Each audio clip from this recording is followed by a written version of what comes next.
Morning friends, welcome to my new blog. मैं Smarika Chaudhary. So guys, हमारे इस ब्लॉग को आप सब्सक्राइब करिएगा, लाइक करिएगा और कमेंट करिएगा, और हमारे पिछले ब्लॉग्स आपको कैसे लग रहे हैं वो भी हमको बताइएगा। सो गाइस, आज हो रहे हैं आपके इस टाइम सुबह के 7:30 बज रहे हैं और आज डेट हो गई है आपकी 7 जुलाई।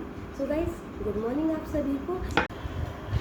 हाय फ्रेंड्स, मेरा नाम है राज और इस्मारी की वजह से आज मैं फिर लेट हो गया हूँ क्योंकि वो हमेशा ब्रेकफास्ट में मुझे लेट करती है। बिल्कुल भी नहीं है। ऑलरेडी यार बाल ठीक नहीं हो रहे बिल्कुल भी, तो फिर ऐसे ही हो गए बाल। चलिए, मैं तो आपसे शाम को मिलूंगा। इस नाश्ते में है आज दूध, बैंगन का भरता और पराठास। ठीक है गाइस, तो चलो गर्मा गर्म नाश्ता करते हैं और फिर उसके बाद अपनी क्लास के लिए जाते हैं और चौधरी साहब जा रहे हैं हमारे अपने ऑफिस। तो गाइस, मिलते हैं थोड़ी देर में। सो गाइस, मेरी क्लास ओवर हो गई है एंड टाइम हो रहा है आपका 3:50। तो आज मैं आपके साथ एक और इंटरेस्टिंग सा केस लेकर आई हूँ, तो आप बताना आपको कैसा लगा। और अगर आपको मेरा कल वाले ब्लॉग का केस पसंद आया हो तो उसमें कमेंट करना। और मैंने आपको शायद याद हो तो पूछा भी था आपसे कि अगर आप में से कोई भी उस केस का नाम जानता है तो प्लीज़ मुझे कमेंट करके ज़रूर बताइएगा। तो गाइज़, कल के केस जैसा मिलता जुलता तो नहीं कहूँगी, पर हाँ एक न्यू फैक्टर है, शायद आपको सुन के अच्छा लगे, शायद आपने वो ना पढ़ा हो, अगर मतलब अपने एकेडमिक टाइम में आपने एलएलबी के टाइम पे नहीं पढ़ा हो। तो मैं आपको जस्ट छोटा सा एक एग्जांपल के फॉर्म में बता रही हूँ। तो बेसिकली क्या था कि पहले का जो टाइम था, आपने लेप्रेसी के बारे में सुना होगा। मतलब अगर मैं आपको बिल्कुल ही लेमन लैंग्वेज में बताऊँ तो काइंड ऑफ जो डिजीज़ हो जाती थी पर्सनस को, जैसे कि आपका बहुत पुराना था एक वर्ड, जैसे कोड़ हो जाता था बॉडी में, ठीक है। तो इस तरह का एक डिज़ीज़ थी ये। तो बेसिकली क्या था कि वो एक ऐसा पर्टिकुलर ग्राउंड बन गया था उस टाइम पे, मतलब काफ़ी टाइम पहले की बात कर रही हूँ मैं, कि क्या कहते हैं कि हर कोई जो है डाइवोर्स की इसको ग्राउंड ले के चलने लगा था कि अरे जज साहब, मेरे साथ तो बहुत बुरा हो गया, मेरे तो शादी के टाइम पे मुझे बताया ही नहीं था कि इस आदमी को ऐसी बीमारी है, अब मैं कैसे करूँगी, मैं तो बर्बाद हो गई हूँ। तो कि अरे इसको तो मिर्गी का दौरा पड़ता है, इसको तो ये है, इसके तो इतनी एलर्जी रहती है, इसके तो ये हो जाता है, तो आप तो जैसा मुझे डाइवोर्स दे दीजिए, ठीक है।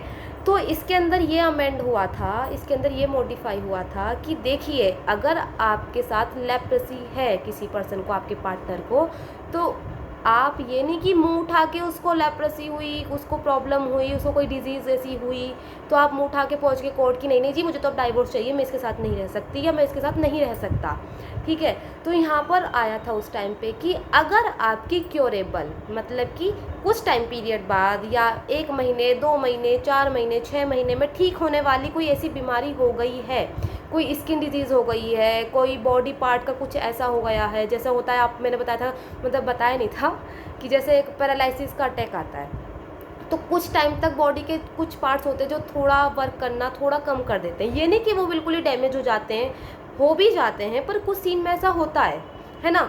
तो क्या था कि फिर कोर्ट ने बोला कि देखिए, अगर आपकी क्योरेबल डिजीज़ है, क्योरेबल अगर आपकी लेप्रेसी है, तो वो कोई ग्राउंड नहीं बनता आपका कि आप उस पे जाके डाइवोर्स ले लें। पर हाँ, कोर्ट किसी भी आदमी के साथ, किसी भी लेडी के साथ कोई अनजस्टिस नहीं करता है। जैसे कि अगर कोर्ट को भी दिख रहा है कि भाई ये तो कोई उसको ऐसी बीमारी होगी, ऐसी जानलेवा बीमारी हो गई है कि अगर वो पार्टनर उसके साथ रहता है तो उसको भी उस बीमारी से होने का खतरा है, या उसकी बच्चों को है, उसकी फैमिली को है, ठीक है, या ये तो ठीक ही नहीं होगी, तो पता नहीं 20 साल चले, 30 साल चले, डॉक्टर्स ने भी अपने हाथ उठा दिए कि जी अब हमारे हाथ में कुछ नहीं है। तो हाँ, उस केस में कोर्ट ये नहीं कहेगा कि नहीं भी तुम्हें इसके साथ ही रहना पड़ेगा, तुम्हें तो जी हमने बांध दिया है, इस टाइम में कि शादी हो गई तो तुम्हें अब इसी के साथ रहना पड़ेगा, चाहे इसी की बीमारी से तुम्हें भी मरना पड़े। तो कोर्ट ये नहीं कहता है।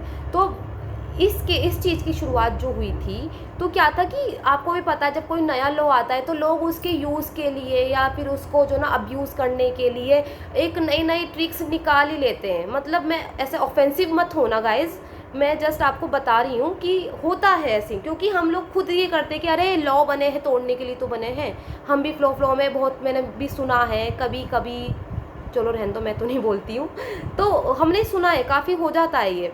तो क्या था बेसिकली, तो वहाँ पे भी लेडीज़ का ये हो गया था कि अरे जज साहब मेरे तो हस्बैंड को दौरे पड़ते हैं, मुझे तो इन्होंने बताया नहीं था, ये नहीं था, मुझे तो डाइवोर्स चाहिए। अरे जज साहब मेरे तो हस्बैंड की ये वाली एलर्जी है और इसमें तो ये ऐसे हो जाते हैं वैसे हो जाते हैं, मुझे तो ये बताया नहीं था। तो इस तरह की चीज़ें थी। तो क्या हुआ था, एक बार एक केस आया था, एक लेडी आई थी जज साहब के पास, उन्होंने अपनी डाइवोर्स की पिटीशन फाइल करी थी और उन्होंने बोला था कि जज साहब मेरा जो हस्बैंड है वो जो ना पहले अच्छा खासा कमाता था, हमारा घर बार भी बहुत अच्छे से चल रहा था, मेरे तो 5-6 बच्चे भी हैं, तो अब जज साहब इसके तो जो ना एक्सीडेंट में जहाँ ये काम करता था इसके तो दोनों हाथ कट गए हैं, तो अब मुझे तब इससे डाइवोर्स चाहिए और इसके बच्चे भी मैं इसी को दे रही हूँ, मैं कहाँ इनको पालूंगी, मैं कहाँ इन्हें लेके घूमूंगी, और मेरी शादी को हो गए हैं 35 साल। तो ये फैक्ट थे उस केस के, ठीक है। तो अब आप जज साहब कहते हैं अच्छा चलो भाई ये एक्सीडेंट कितने टाइम पहले हुआ, कि जज साहब अभी हुआ है, अभी मतलब इसको हो गए 4 से 5 हफ्ते हो गए हैं, कि चलो भाई देखते हैं क्या है आपका। और उन्होंने थोड़ी और जज साहब ने अपना देखा कि हाँ भाई क्या चल रहा है, क्या सीन है, हस्बैंड को बुलाया, उससे पूछताछ करी। तो जज साहब ने यहाँ पर ये कहा, उन्होंने अपने ओपिनियन में ये लिखा कि भाई ये कौन सा आपका मतलब क्या आपका लीगल पॉइंट क्या है इस चीज़ का, आपकी शादी को 35 ईयर्स हो चुके हैं, ठीक है। 35 ईयर्स तक इस आदमी ने आप मेहनत मजदूरी करके अपना परिवार पाला, अपने आप जो बता रहे कि 4 से 5 बच्चे, इसने सब चीज़ देखी, सब चीज़ करी, ठीक है। और अब इसके साथ जो पिछले 1 महीने में इतना बड़ा इंसिडेंट, इतना सब कुछ इसके साथ हो गया है, तो अब आप कह रही हैं कि मैं तो इसके ऊपर इसके बच्चे फेंक के जा रही हूँ, ये कहाँ की चीज़ है भाई, है। सेम चीज़ अगर ये इसी के साथ होती या ये सेम चीज़ आप ही के साथ होती तब क्या होता। तो ये तो कि जज साहब अब तो ये ना कुछ कमाता है ना कुछ करता है, अब तो ये मेरे सर के ऊपर आके बैठ गया है, अब बताओ मैं कैसे करूँगी, मुझे तो इस शादी से छुटकारा चाहिए, मुझे तो डाइवोर्स चाहिए, क्योंकि ये तो जो ना काइंड ऑफ इस चीज़ के अंदर आता है, ठीक है, ये तो मेरी डाइवोर्स का ग्राउंड बनता है, तो मुझे तो इसमें डाइवोर्स चाहिए। तो जज साहब ने सीधा मना करा था, उन्होंने उनकी इस पिटीशन को रिजेक्ट कर दिया था कि देखिए ऐसा नहीं हो सकता है, ठीक है, थोड़ा हमेशा हमको इमोशनली उसमें नहीं जाना है, ठीक है। आप खुद बताइए जो हस्बैंड है जिसके साथ ही, तो उस टाइम पे उसको कितना फैमिली सपोर्ट की ज़रूरत पड़ेगी, उसका परिवार है, अगर वो उसके बच्चों को उसके ऊपर छोड़ के चलेगी तो वो खुद सर्वाइव नहीं कर पाएगा, अपने बच्चों को कैसे देखेगा। और क्या आपको as a justice as a equity ये सही लगता है कि जब भी कोई गड़बड़ हुई या फिर कुछ भी ऐसी चीज़ हुई और मतलब आपका जिस टाइम आपको अपने पार्टनर की अपनी फैमिली की सबसे ज़्यादा ज़रूरत होती है उस टाइम पर ही आप उसको छोड़ के चले जाओ। तो जज साहब ने कहा देखिए अपने हस्बैंड को पकड़िए, अपने बच्चों को लीजिए और यहाँ से जाकर अपनी राजी खुशी हंसी खुशी अपनी फैमिली को चलाइए, ठीक है। अपने हस्बैंड को थोड़ा सपोर्ट करिए, उसके साथ थोड़ा एडजस्ट करिए। उसने पूरी ज़िंदगी आपके साथ निकाल दी, अपनी पूरी फैमिली उसने आपके साथ प्लान करके इतना सब कुछ, उसका पूरा परिवार। अब ये नहीं कि उसके इस एक्सीडेंट के चलते आप सब उसको छोड़ के चले जाएंगे, सब कहेंगे कि अब तू मरता है तो तू मर जा। तो गाइज़ ये था आज का केस, इसके अंदर ये सभी सारे फैक्ट्स थे। तो आप मुझे बताना कल की तरह कि आपको इस केस का नाम पता है, अगर पता हो तो हमें आप कमेंट से बताना। और मेरे ये छोटे छोटे टॉपिक्स के साथ आपको डिस्कस करने का ये रहता है कि थोड़ा एक इंटरेस्ट सा डेवलप होता है। मैं उन चीज़ों को पढ़ती हूँ, मुझे वो सब चीज़ें समझ में आती है, तो मैं सोचती हूँ कि शायद हर पर्सन को जो इस लॉ फील्ड में नहीं है या जो इन चीज़ों से अवेयर नहीं रहता है, तो उसको पता होना चाहिए कि एक्चुअली पहले क्या था, अब क्या चल रहा है और हमारे लिए कौन कौन से लॉज अवेलेबल हैं या क्या नहीं। अगर आपको मेरे केसेस में थोड़ा भी इंटरेस्ट आता हो, आपको लगता हो कि हाँ ये थोड़ा अच्छा कुछ अलग डिफरेंट कुछ बता देती हैं, ठीक है, तो मुझे बताइएगा, मैं इसको कंटिन्यू रखूँगी। अदरवाइज़ आपको लगता है कि बहुत बोरिंग हो जाता है सो कॉल्ड और ये पढ़ाई एंड ऑल पता नहीं क्या क्या रहता है, तो गाइज़ मैं आपको बता दूं कि ये कोई मैं आपको कोई बुक का लैंग्वेज का कोई क्वेश्चन आंसर नहीं कर रही हूँ, कोई सेक्शंस नहीं आपको मैं डिस्कस कर रही हूँ आपके साथ। मैं जस्ट एक स्टोरी फॉर्म में आपको कोई केस बताती हूँ, वो भी इंटरेस्टिंग सा, कि आपका भी इंटरेस्ट डेवलप हो और मैं भी कुछ आपको कुछ ऐसा बता पाऊँ कि शायद अनजाने में से ही आपको उस चीज़ के बारे में कुछ नॉलेज मिले।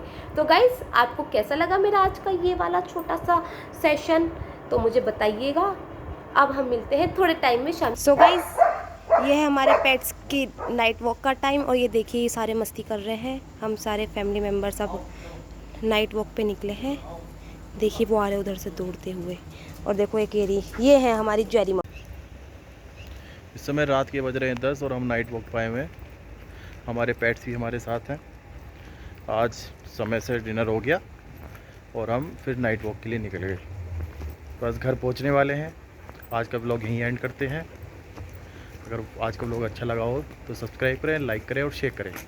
Good night. Good night friends. बिल्ली आओ आओ, जरी